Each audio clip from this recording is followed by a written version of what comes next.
Linux processes इत्येभिः सह कार्यम् इत्यस्मिन् स्पोकन ट्यूटोरियल मध्ये स्वागतम्। अहम् उबुन्तु 10.04 प्रयुञ्जे।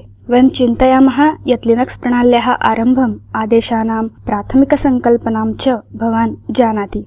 यदि इच्छति तर्हि तत् ज्ञानम् अस्मिन् जालपुटे अन्यस्मिन् स्पोकन ट्यूटोरियल मध्ये उपलभ्यमस्ति।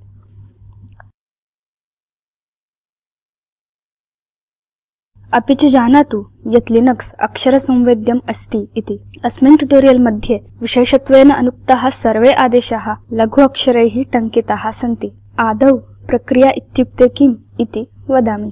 किञ्चन यत् चलत् भवति तन्नाम प्रक्रिया। किञ्चित् शेल सञ्चलति अस्माकम् आदेशान् च स्वीकरोति इति एका प्रक्रिया अस्ति। टर्मिनल उपरि टङ्क्यमानाः आदेशाः सञ्चलन्ति इति एका प्रक्रिया एव। चलच्चित्रे दृश्यमानम् इदं ट्यूटोरियल इति अपि प्रक्रिया अस्ति। यस्मिन् स्पोकन ट्यूटोरियल जालपुटम् उद्घाटितमस्ति सः कार्यान्वितः गवेषकः अपि एका प्रक्रिया अस्ति। शेल स्क्रिप्ट्स् सञ्चलन्ति इत्युक्ते एका प्रक्रिया एव भवति। किञ्चन प्रोग्राम कार्यान्वितं भवति इत्युक्ते प्रक्रिया इति एवं वयं प्रक्रियां व्याख्यातुं शक्नुमः। प्रक्रियाः भृशम् अस्मत् सदृशाः सन्ति। ते जायन्ते म्रियन्ते अपि। तेषां पालकः बालकाः च भवन्ति। प्रथमं तावत् शेल प्रक्रियायाः विषये पठेम। प्रणाल्यां लॉगिन कृते सति एव लिनक्स कर्नेल इत्यनेन शेल प्रक्रिया आरभते। अस्मिन् स्तरे एतावत् ज्ञानं पर्याप्तं भवेत् यत् लिनक्स कर्नेल इति लिनक्स प्रणाल्याः सारमस्ति। अस्मिन् अतीव आवश्यकानि अङ्गानि सन्ति यैः लिनक्स सञ्चाल्यते। शेल उपयोक्तृ आदेशानाम् अन्याः सर्वाः प्रक्रियाः निर्माति उत्पादयति वा। अथ टर्मिनल उद्घाटयामः। वयं टर्मिनल इत्यत्र आदेशस्य डॉलर चिह्नाकारं संसूचकं द्रष्टुं शक्नुमः। इदं शेल प्रक्रियायाः कार्यम्। अधुना कञ्चित् आदेशं टङ्कयामः। चिन्तयतु डेट एंटर च नुदतु। अस्मिन् कृते सति एव शेल प्रक्रिया डेट नाम्नः प्रक्रियाम् आरभेत। अधुना शेल प्रक्रिया डेट प्रक्रियाम् उदपादयत्। नाम वयं वक्तुं शक्नुमः यत् शेल प्रक्रिया डेट प्रक्रियायाः पिता अस्ति, अपि च डेट प्रक्रिया शेल प्रक्रियायाः बालिका अस्ति। एकवारं डेट प्रक्रियया प्रणाल्याः दिनाङ्कः समयः च दर्शितः चेत् तदनु सा म्रियेत। किञ्चन शेल अन्यां शेल प्रक्रियाम् अपि जनयितुं शक्नोति। अन्यप्रक्रियायाः जननं प्रक्रियायाः निर्माणं वा इत्येषा प्रक्रिया स्पॉनिंग इति उच्यते। अन्यां शेल प्रक्रियां जनयितुं केवलं टर्मिनल इत्यत्र गच्छतु, टङ्कयतु च sh एंटर नुदतु। वयं टर्मिनल इत्यत्र आविर्भवत् नूतनं संसूचकं पश्येम। अधुना अस्माकं मूलं शेल यस्य नाम शेल1 इति भवतु, येन शेल इत्यस्य इतोपि एकः बालकः जनितः, तं वयं शेल2 इति वदामः। अधुना भवान् आदेशस्य नूतन संसूचके आदेशं सञ्चालयितुं शक्नोति। अथ ls आदेशं सञ्चालयामः। अधुना संसूचके टङ्कयतु ls एंटर नुदतु च। वयं सञ्चिकानां सन्धारिकाणां च आवलिं द्रष्टुं शक्नुमः। अधुना ls नाम्ना नूतना प्रक्रिया निर्मिता। अत्र ls इत्यस्य पिता शेल2 इति अस्ति, अपि च शेल1 इति ls इत्यस्य पितामहः अस्ति। शेल2 इत्यस्य ls इति बालकः अस्ति। शेल1 इत्यस्य बालकः शेल2 इति अस्ति। शेल2 मारयितुं नूतन संसूचके टङ्कयतु exit एंटर नुदतु। अनेन शेल2 हतं भवेत्। अपि च वयम् आदेशस्य मूलसंसूचके पुनः भविष्यामः।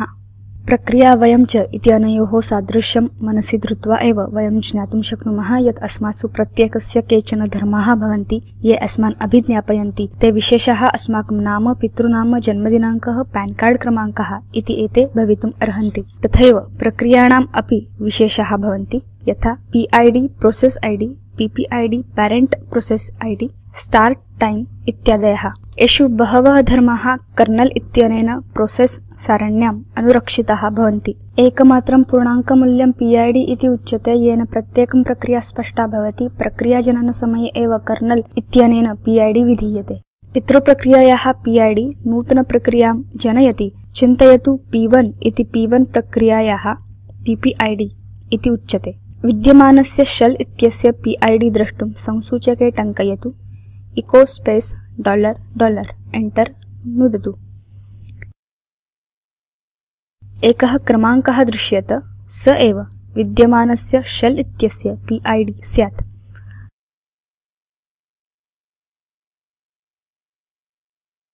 प्रक्रियाणां विषये चर्चासमये वयं बहुवारं PS इति एकम् आदेशं प्रयुञ्ज्महे।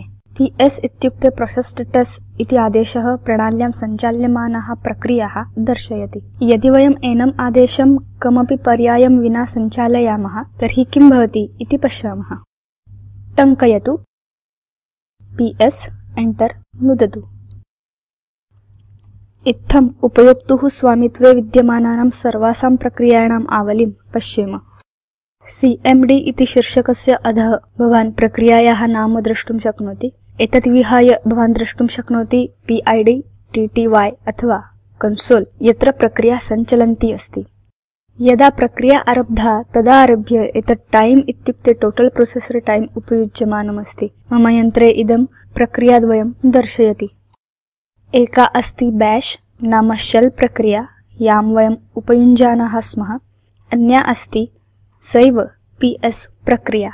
अन्यत् एकम् अत्र ध्यातव्यं यत् शेल प्रक्रियायाः PID इको स्पेस $, इत्यनेन आदेशात् दर्शितेन PID इत्यनेन समानं भवति। यदि वयं सबशेल जनयामः तर्हि पश्यामः किं भवति इति। टर्मिनल इत्यत्र टङ्कयतु sh, एंटर नुदतु।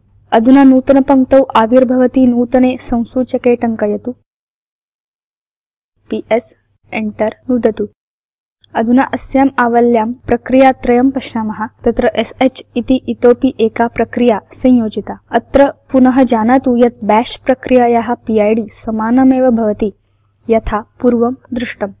PS इत्यस्य बहवः पर्यायाः सन्ति। वयं प्रथमं पर्यायं पश्यामः। सः आवलीबद्ध प्रक्रियाणां कृते बहून् धर्मान् दर्शयति। अधुना संसूचके टङ्कयतु PS स्पेस -F, एंटर नुदतु। अनेन पुनः प्रक्रियात्रयं दृश्येत यथा पूर्वम्।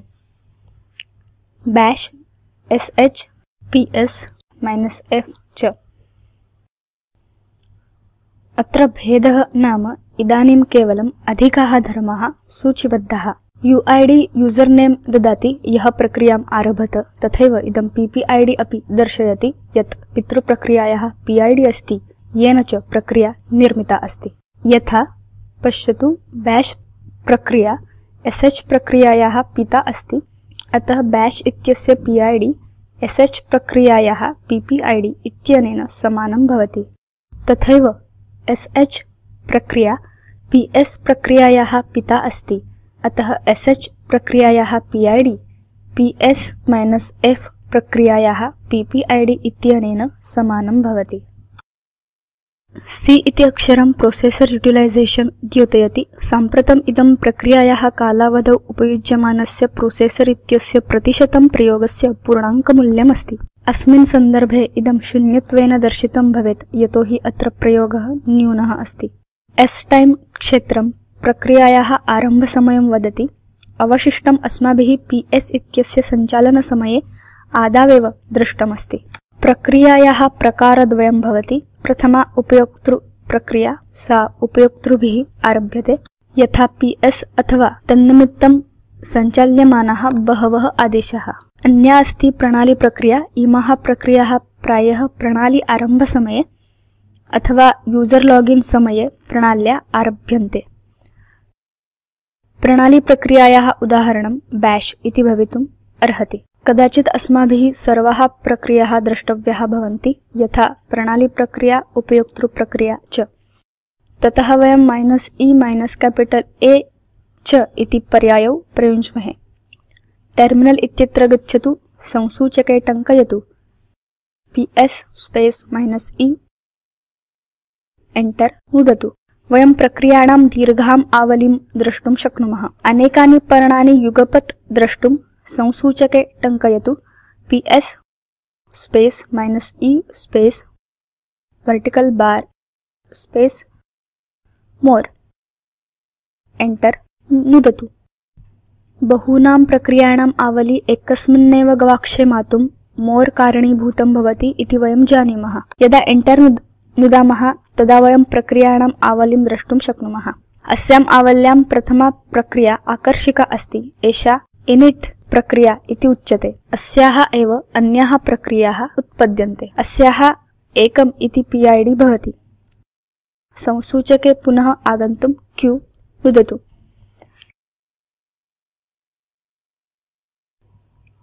इत्थं पाठेऽस्मिन् वयं प्रक्रियां, शेल प्रक्रियां, प्रक्रियायाः निर्मितिं, तत् विशेषान्, तत् प्रकारान् च पठितवन्तः। वयं PS आदेशस्य उपयोगम् अपि पठितवन्तः। अत्र अस्माकं पाठः समाप्यते। स्पोकन ट्यूटोरियल इति टॉक टू अ टीचर प्रकल्पभागः असौ national mission on education through ICT MHRD भारतसर्वकारेण साहाय्यीकृतः। अस्य अधिकज्ञानं spoken-tutorial.org/nmeict-intro इत्यत्र उपलभ्यते। एतत् पाठ अनुवादकर्त्री इयं नन्दिनी IIT मुम्बईतः आपृच्छते भवन्तं। सम्पर्कार्थं धन्यवादाः।